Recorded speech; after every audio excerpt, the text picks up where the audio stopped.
Haji. Guys bersih. Iya, Pak. Alhamdulillah, guys sudah sakit. Guys sudah tahu belum? Ternyata waktu guys bersih ada banyak bakteri dan kuman yang keluar dari mulut kita.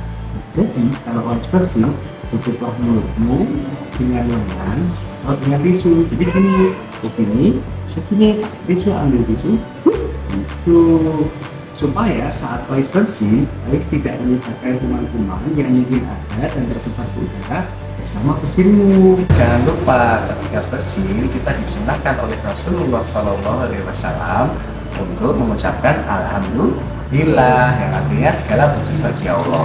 Maka orang di sekitarmu akan mendoakan dengan doa yarhamukallah, yang artinya semoga Allah merahmatimu.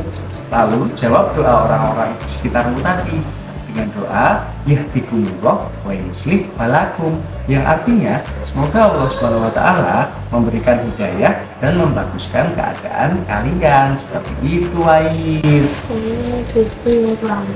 Bersih juga. Iya, semua ada adabnya. Yuk sekarang kita persiapan belajar, oke?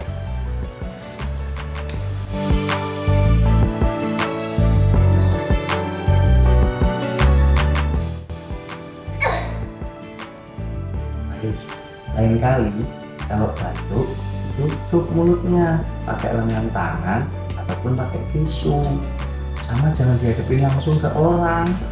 Emang kenapa, Pak?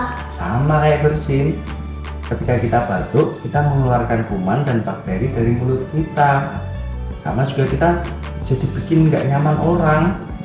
Itu tapi yang paling penting kita udah menerapkan adab yang diajarkan oleh Rasulullah SAW.